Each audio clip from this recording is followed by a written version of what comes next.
오늘 말씀의 제목은 그 영광의 나라는 나의 집이다 라는 뜻입니다. 우리 한번 따라 하십시다. 하나님 나라는 나의 집입니다. 본향 집입니다. 이 성경에 나타난 천국이 남의 나라인 것처럼 이야기하면 안 돼요. 그 하나님의 나라는 예수 그리스도의 삶을 살고 그분을 마음에 영접하고 그분의 뜻대로 사는 자들을 위하여 하나님이 예비하신 아름다운 하늘 집입니다. 사람이 살다가 죽으면 그것으로 끝나는 줄 아는 사람들이 굉장히 많습니다. 이렇게 사는 사람들은 자기의 삶에 대한 책임을 지지 않으려고 해요. 지금 이 세대를 삼무세대라고 말합니다. 삼포세대가 아니고 삼무세대. 첫째는 무책임의 세대입니다. 두 번째로는 무절제의 세대입니다. 세 번째로는 무분별의 세대입니다. 이 시대의 사람들을 보세요. 분별이 없이 살아요. 뭐가 옳은지 그른지 분별을 못하고 살아요. 뭐가 선한지 악한지도 분별을 못해요.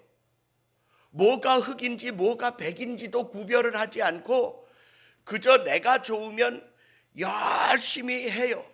그런데 그것이 마귀를 돕는 일이고 사기꾼을 돕는 일이고 살인범을 돕는 일이고 그리고 강도를 돕는 일이라면 그거 얼마나 어리석은 일입니까?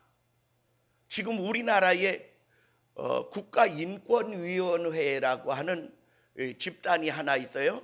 여러분 국가인권위원회라고 그러니까 나라에서 만든 기관인 줄 아는데 그렇지 않습니다. 그냥 자기네가 멋대로 앞에 갖다 붙였어요. 그런데 이 국가인권위원회가 보도준칙이라는 것을 만들어 가지고 우리나라 각 언론사에다가 배포를 하고 동성애에 대하여 안 좋은 기사라든지 불편한 내용을 게재하지 말라는 법령을 이렇게 만들어서 덮어 씌워놨어요. 그런데 여러분, 우리나라는 전 세계가 에이즈가 줄어드는 판국에 있는데 우리나라에만 급속도로 에이즈가 확장되고 있습니다. 이유가 뭐냐? 그것은 남성 간 동성 행위로 인하여 94%가 에이즈에 걸림에도 불구하고 이 행위에 대하여 발표도 하지 못하고 그리고 그것을 보도도 하지 못하도록 다 입을 막아놓고 국민들의 눈과 귀를 다 막아놓았습니다. 그래서 국제헌법재판소 신문이라는 게 있어요. 여기에서 글을 냈는데 뭐라고 냈냐면 이렇게 냈습니다. 국가인권위원회가 살인을 저지르고 있다. 살인을 방조하고 있다. 지금도 죽이고 있고 앞으로 살아갈 젊은이들도 살인을 하고 있다. 국가인권위원회는 해체를 하든지 이러한 악한 법들은 빨리 없애버려야 한다. 이렇게 이야기를 하고 있습니다. 우리가 세상을 살아가는 동안에 정말로 어떻게 살아야 하느냐라고 질문한다면 하나님을 알지 못하면 우리가 어떻게 살아야 하는지 분별력을 가질 수가 없어요. 뭐가 옳은지 그른지를 분별할 수 없어요. 그리고 내가 어느 만큼 어떤 일을 하다가 이게 옳은 일이 아니다 그러면 딱 그칠 줄 아는 절제가 필요합니다. 그런데 지금 이 세대는 분별력도 없을 뿐만 아니라 무절제의 세대예요. 그냥 내가 좋아서 하고 싶으면 뭐든지 해도 된다고 하는 이상한 법을 인권이라는 이름을 내세워서 지금 이 시대를 가르치고 있어요. 여러분, 그것은요 멸망으로 가는 지름길입니다. 성경은 우리에게 무엇을 이야기하느냐 하면 하나님이 누구이며 세상이 무엇이며 사람은 무엇인가. 오늘 우리는 어떤 존재이고 어디에서 왔고 어떻게 살아야 하고 어디까지 가서 존재해야 할 존재인지를 스스로 파악해야 합니다. 그런데 그것을 성경이 우리에게 가르쳐주고 있어요.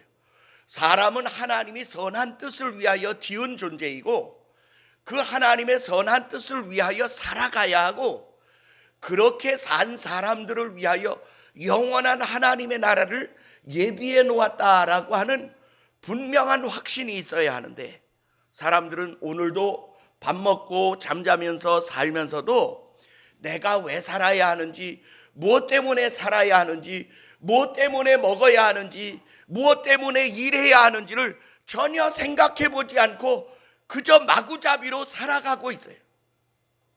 그것은 어리석은 일입니다. 길을 가는 사람이 자기가 뭐 때문에 지금 어디를 향하여 가고 출발은 어디에서 했고 내가 무엇을 위하여 가고 있는지를 모른다면 그 사람은 정신병자임에 틀림없습니다. 오늘 이렇게 분별 없는 정신병자 같은 삶을 살고 무책임한 삶을 살아가는 수많은 사람들이 존재하고 있어요. 그래서 저는 국가인권위원회는 해체되어야 한다고 믿습니다.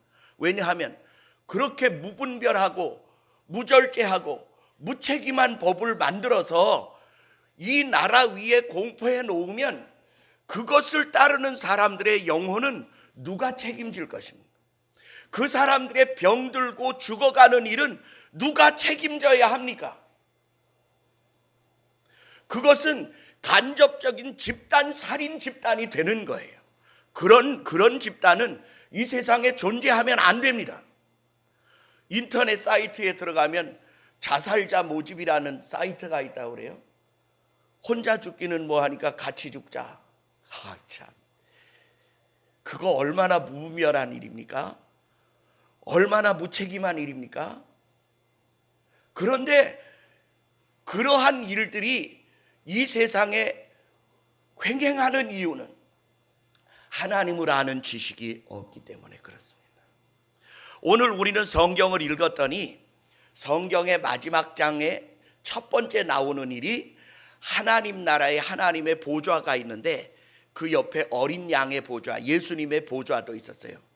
아주 아름다운 의자가 있었는데 하나님과 그 어린 양은 너무 눈부셔서 잘 보이지 않고 그 보좌로부터 한 시내가 흐르는데 생명수의 시내가 흐르더라는 거예요. 그 물이 흘러서 크고 넓은 길 가운데로 이렇게 그 생명수의 강이 흐르는데 그 강가로 생명나무들이 자라서 달마다 새로운 과실을 맺더라. 그런데 여러분, 여기에 이 흘러나오는 생명강은 무엇을 상징하느냐? 그것은 인간의 삶에 있어서요 가장 귀하고 값진 생명의 문제가 달려있는 물이 그곳에서 흐른다는 거예요. 이것은 성경 창세기 이 첫 번째 시작하는 그 에덴 동산에도 에덴 동산 중앙의 생명나무로부터 한 줄기의 강이 흘러서 네 갈래로 나뉘어 흐르는데 동서남북으로 에덴 동산을 적셨더라 이렇게 기록하고 있어요. 그랬더니 그 에덴 동산이 아름다운 기쁨의 동산이요 낙원이요 부족할 것이 없는 천국과 같은 아주 아름다운 땅이 되었더라는 거예요. 그런데 성경은 이렇게 말하고 있어요. 그 에덴 동산이 그렇게 기름지고 아름다울 수 있었던 것은 그 생명수의 강이 그 동산을 적셨기 때문이다 이렇게 말하고 있습니다. 전 여러분에게 이렇게 권하고 싶어요. 여러분의 삶에 충만한 사랑과 기쁨이 흐르고 있습니까? 아니지요. 우리 한번 따라합시다. 내 마음에 하나님의 생명의 강수가 넉넉히 흐르기를 원합니다. 아멘. 그렇게 돼야 돼요. 하나님은 사람을 지으실 때 이렇게 고생하고 눈물 짜고 괴롭고 비명을 지르고 탄식하고 그렇게 살게 하려고 지으신 분이 아니십니다. 자기와 함께 기뻐하며 영원토록 즐거움을 누리며 살게 하시기 위하여 에덴이라는 말이 기쁨과 즐거움과 행복이라는 뜻이에요. 그런데 여러분, 그 에덴 동산에 만약 이 생명수의 강줄기가 말라버린다면 낙원이 아니라 고통의 산이 될 것입니다. 그런데 우리 스스로의 인생의 삶을 보세요. 내 삶의 마음의 동산에는 하나님의 은혜와 기쁨과 감사의 샘이 펑펑 솟아나고 그리고 생명강이 흐르고 있는가?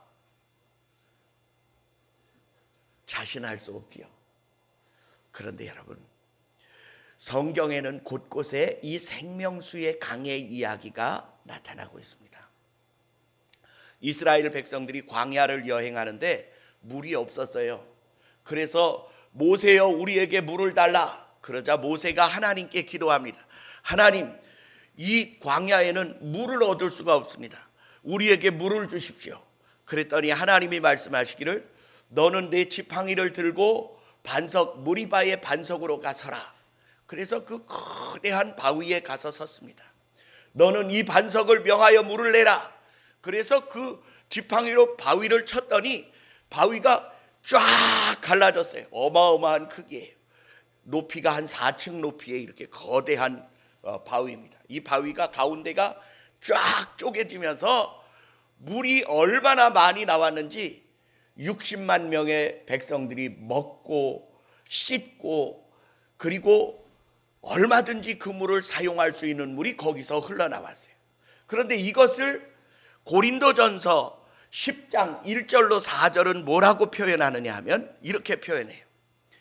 이스라엘 백성이 모세에게 속하여 광야와 바다에서 침례를 받고 그들이 광야에 왔을 때 그들을 따르던 신령한 반석으로부터 마셨음에 이 반석은 곧 예수 그리스도시니라 이렇게 기록하고 있어요.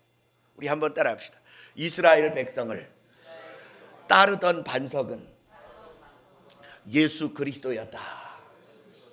쪼개진 반석은 예수 그리스도였다. 여러분, 예수 그리스도가 죄 지은 우리들의 죄를 대신하여 십자가에 못 박혀 찢어지고 깨어지고 죽으셨어요. 그랬더니 어떤 일이 벌어졌냐 하면 예수 하나가 죽으면 끝나는 줄 알았는데 그 예수의 마음과 정신과 영혼으로 충만하게 무장되어진 성령의 사람들이 갑자기 확 늘어났어요. 그것은 마치 햇빛 아래 햇빛을 이렇게 반사하던 거울을 꽝 깼더니 거울이 깨져서 햇빛을 덜 비치는 게 아니라 쪼개진 조각마다 다 같이 햇빛을 반사하는 강력한 존재가 된 것처럼 예수 그리스도 하나를 십자가에 못 박아 죽였더니 120명의 예수의 심령을 가진 영의 사람들이 폭발적으로 늘어났어요. 이것은 예수 그리스도가 쪼개어지자 그의 영혼 속에서 솟아난 성령의 능력의 역사가 수많은 영혼들로 확장되어지게 된 것입니다. 그런데 그 예수 그리스도의 심령을 가진 자들이 곳곳에 다니며 예수의 복음을 증거하였는데 지금 보십시오. 예수 그리스도가 이 땅에 오신 지 2018년이 지났어요. 2000년이 지나는 동안에 예수 그리스도의 복음이 전 세계를 둘러 수많은 나라와 족속과 백성들에게 새로운 삶의 영향을 끼치기 시작했습니다. 그래서 여러분, 예수님의 복음을 받아들이고 기독교 국가로 바꾸어진 나라만큼 잘된 나라가 없어요. 지금 서구 유럽에 잘된 우리가 바라보고 본받고 싶어하는 선진국들이 다 하나같이 예수의 정신으로 만들어진 나라들이고 변화되어진 나라들이고 그 예수의 정신을 세계 만방에 전파하는 나라들이 되고 있습니다. 그래서 여러분, 경제학자들이 이렇게 말합니다. 예수님을 믿는 숫자가 많아지는 만큼 그 나라의 경제 발전은 확실하게 높아지고 있다. 경제학자들의 공통된 의견입니다. 이유가 뭘까요? 예수 그리스도는 어두움 가운데 빛이요, 사망 가운데 생명이요, 슬픔 가운데 기쁨이 되어지기 때문입니다. 그런데 예수님이 우리에게 이렇게 말씀하세요.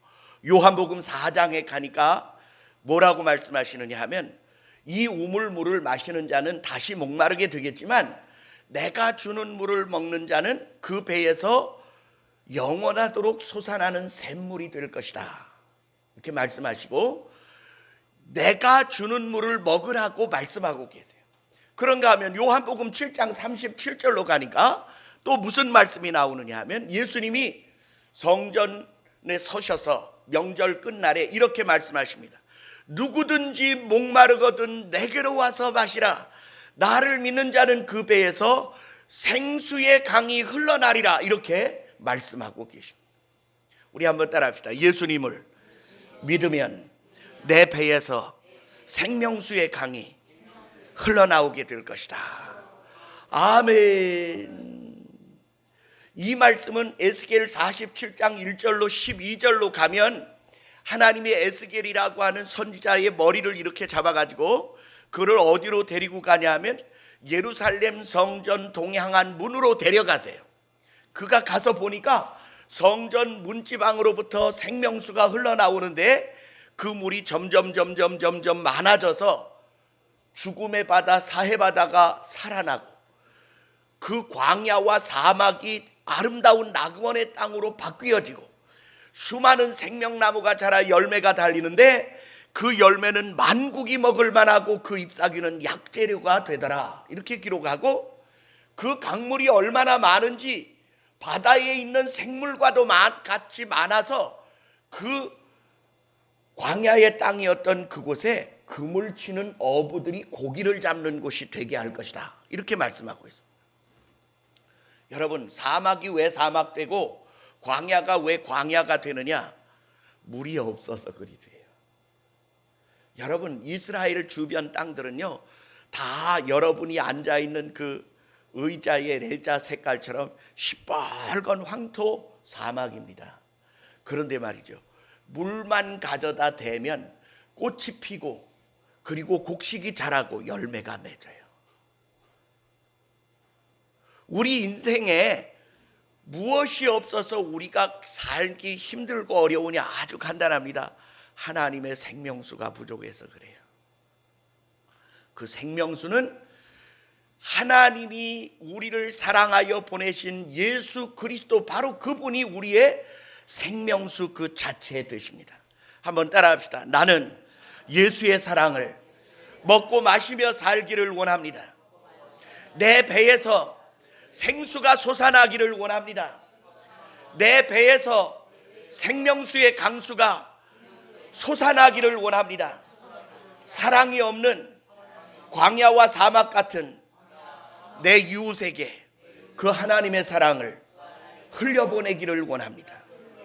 메마르고 척박한 땅을 아름다운 은혜와 축복의 땅으로 변화시키며 살기를 원합니다. 아멘. 이것은 바로 우리가 영원히 가야 할 하나님의 나라의 그림자적 사건이 이 땅에 이루어져야 할 것을 말씀하고 계셔요. 고린도전서 3장 16절에 보니까 이렇게 말씀하고 있습니다. 너희가 하나님의 성전인 것과 하나님의 성령이 너희 안에 계시는 줄을 알지 못하느냐? 그런즉 누구든지 그 성전을 더럽히면 하나님께서 그를 멸하시리라. 오늘 우리의 몸은 하나님이 거하시는 거룩한 성전이래요. 예수님은 이렇게 말씀하세요. 천국이 여기 있다 저기 있다 못하리니 너희 안에 있느니라. 이렇게 말씀하십니다. 다시 말하면 여러분, 우리가 예수 그리스도를 영접하여 우리의 마음의 보좌에 그분을 좌정시키고 우리가 성령의 인도하심을 따라 살게 되어지면 천국과 같은 삶을 내 삶의 주변에 만들 수 있는 줄 믿습니다. 아멘. 옆에 있는 분을 축복합시다. 당신이 바로 하늘나라를 만들어가는 주인공이십니다. 우리 한번 따라하세요. 천국을 만들 수도 있고 지옥을 만들 수도 있다. 여러분 뭐 만들고 살아오셨어요? 여러분 주변의 사람들에게 하늘의 기쁨을 베풀며 살아왔습니까? 아니면 나 하나 즐겁자고 주변의 사람들을 괴롭히며 달달 볶으며 살았습니까? 한번 스스로 생각하세요. 그래서 어떤 사람 주변에서는 사람이 다 도망가요. 그래서 외롭고 쓸쓸하고 고독해집니다. 그런데 어떤 사람은요, 가만히만 있어서 사람들이 자꾸 와서 붙어요. 이유가 있어요. 한 사람은 나밖에 모르는 나쁜 놈이고 하나는 나가 아니라 주변을 기쁘게 하기 위하여 내가 존재한다고 생각하는 사람이에요. 여러분, 예수님이 왜 우리에게 오셔서 우리 죄의 값을 담당하셨는지 압니까? 우리 삶을 바꾸시려고요. 한번 따라합시다. 내 삶을 바꾸시려고. 내가 나로 살지 않고 주님의 마음과 그 사랑으로 살아가게 하시려고 나의 옛죄를 용서하시고 나에게 영원한 하나님의 나라를 약속하시고 지금 너는 천국을 만들어가는 생명수를 쏟아내는 존재가 되라. 그렇게 말씀하고 계세요. 이게 바로 우리가 영원히 가야 할 천국의 아름다운 미래상이에요. 이거 선지자들에게 먼저 보여주시고 기록하고 우리에게 지금 읽게 하셨습니다. 가고 싶지요. 전 빨리 가고 싶어요. 빨리 가고 싶어요. 그런데 여러분, 우리가 지켜야 할 일이 몇 가지 있습니다. 개들과 흉악한 자들과 음행하는 자들과 그리고 우상 숭배하는 자들과 거짓말을 좋아하여 지어내는 자들은 결코 거기에 들어가지 못하리라. 그런데 여러분, 거기에 왜 개들이 못 들어간다고 하나? 저 집에서 강아지 키우는 분들은 그 강아지가 천국에 못 들어간다는 얘기로 하는데 그런 거 아니에요. 여기 개들은요, 견유학파 사람들을 가르쳐 말해요. 견유학파가 뭐냐면 개처럼 살면 행복하다라고 가르친 철학자 디오게네스의 후예들입니다. 그러니까 이 성경을 기록할 당시에 유행하던 철학 사상이 있는데 그게 바로 디오게네스의 개처럼 살아라예요. 이들을 가르쳐 성경은 뭐라고 말하냐면 그냥 직접적으로 개라고 표현했습니다.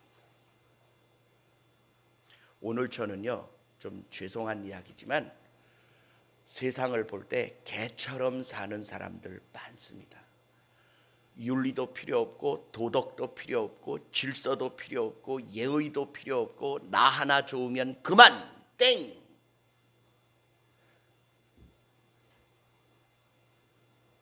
이런 사람을 개라고 표현해요. 그래 종종 우리 아이들이 와서 사회생활을 하면서 정말 어이없는 사람들을 만나고 와서 이야기를 할 때 이렇게 말, 개념이 없어.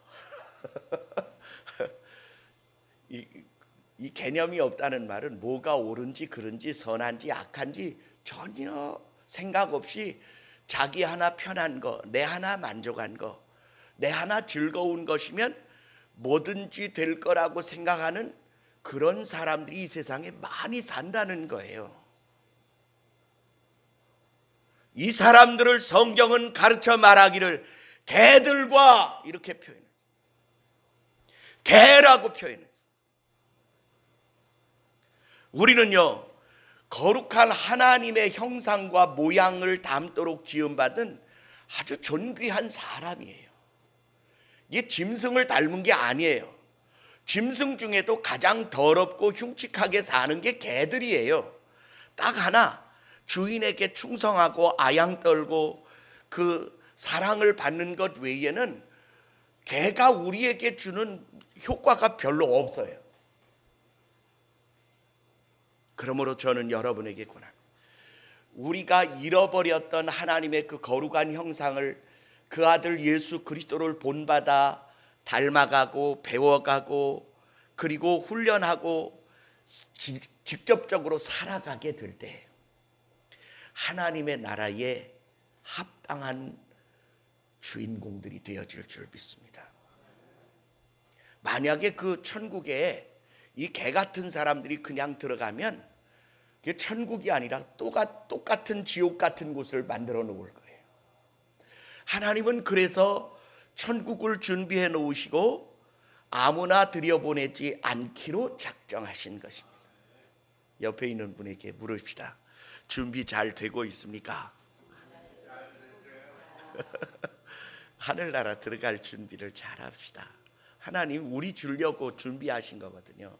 그 왜 남에게 줍니까? 준비 잘해야죠. 우리는 이 준비가 예수 그리스도로 되어져야 하는 줄 믿습니다. 그리고 이 성경을 뭐라고 표현하느냐 하면, 이 말씀을 증거하면 사람이 두 가지 종류로 나뉘어진대요. 더러운 자들은 그대로 더럽고 악한 자들은 그대로 악하고, 선한 자들은 그대로 선을 행하고 깨끗한 자들은 그대로 깨끗하게 하라, 이렇게 말하고 있습니다. 믿음으로 받을 것이냐 안 받을 것이냐의 두 갈래로 나뉘어진다는 거예요, 사람들이. 그런데 성경은 이렇게 표현하고 있습니다. 이 말씀에서 더하거나 덜하는 자는 하나님의 생명책에서 그 이름을 지워버릴 것이라고 말씀합니다. 그래서 여러분, 성경 말씀은 더해서도 안 되고 빼서도 안 됩니다. 아멘. 요즘 성경 말씀을 자기 마음대로 변개시키는 분들이 있는데 조심하십시오. 그거 안 되는 일입니다. 그리고 저는 우리 교회 나온 모든 성도들이요, 그 나라에서 한 사람도 빠짐없이 다 만날 수 있게 되기를 바랍니다.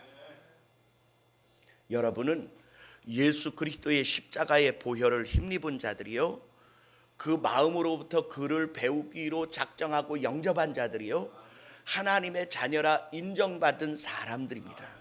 그러므로 여러분, 우리가 이 세상의 시류를 따라 거짓말하고 더럽고 흉측하고 부끄럽게 사는 그 삶의 껍질들을 벗어버리세요. 세상이 아무리 악해도 우리까지 똑같아져야 할 필요가 없습니다. 세상은 어떻게 가든지 우리는 하나님이 요구하시는 그 거룩한 기준에 합당하게 살고자 노력한다면 성령께서 여러분을 도와주시게 될 것입니다. 천군과 천사들이 무엇 때문에 존재하는지 아십니까? 하나님의 사람들을 도와주시기 위하여 지음받은 거예요. 그런데 이 말을 전해주는 천사가 얼마나 거룩하고 참 훌륭하고 멋지게 생겼는지 요한이 그 앞에 절을 하려고 했어요. 천사 앞에 이렇게 절을 하려고. 그러니까 천사가 말하기를 절하지 마라, 절하지 마라. 우리는 너희와 똑같이 하나님의 종된 자들이니 하나님께만 경배하고 우리에게 하지 말라. 여러분, 우리가 하나님의 나라 가면 신분이 얼만큼 바뀌는지 압니까? 천사가 우리를 부러워할 수 있는 신분으로 바뀌어집니다. 그래, 여러분은 존귀한 사람들이에요. 더럽히지 마세요. 악행으로 부끄러움을 덧칠하지 않게 되시기를 주의 이름으로 간곡히 부탁합니다. 그날에 나를 위하여 십자가의 고난을 참으신 그 예수 그리스도가 만면의 웃음을 띠시고 우리를 부르시면서 내 이름 때문에 억울한 일 많이 당했지, 내 이름 때문에 손해 많이 봤지, 내 이름 때문에 얼마나 괴로움이 많았냐, 내가 다 책임져 주마. 그리고 우리를 그 품에 안아주실 때 우리의 삶의 진정한 승리가 이루어질 줄 믿습니다. 기도하겠습니다. 사랑과 은혜가 충만하신 우리 주 아버지 하나님, 요한계시록 22장까지 은혜 중에 잘 마치게 하심을 감사드립니다. 우리가 예수 그리스도를 나의 생명의 구주로 받아들인 것은 내가 지은 죄값을 위하여 주님 대신 채찍질 당하시고 내가 받아야 할 수치와 멸시를 벌거벗김 당하시며 내가 죽어야 할 죽음을 주님 대신 죽으시며 그리스도의 남은 고난을 우리의 육체에 채우게 하시고 예수 그리스도의 생명의 생명수를 강물처럼 흘려내는 이 땅을 아름답게 하고 복되게 하고 낙원으로 변화시켜 가기에 부족함이 없는 하나님의 사람들로 우리를 불러내어 주심을 감사드립니다. 우리로 하여금 천국을 넓혀가는 하늘의 일꾼들이 되어질지언정 지옥을 만들어가는 사탄의 앞잡이들이 되지 않게 하여 주옵소서. 성령께서 친히 우리 가운데 역사하셔서 예수 그리스도의 마음이 실행되게 하시고 그의 거룩한 은혜가 우리의 삶의 지평이 되게 하시며 영원한 하나님의 나라가 우리의 목적이 되게 하여 주옵소서. 예수님 이름으로 감사하며 간절히 기도합니다. 아멘. 우리 찬송가 541장. 먼저 우리 통성으로 기도하는 시간을 갖겠습니다.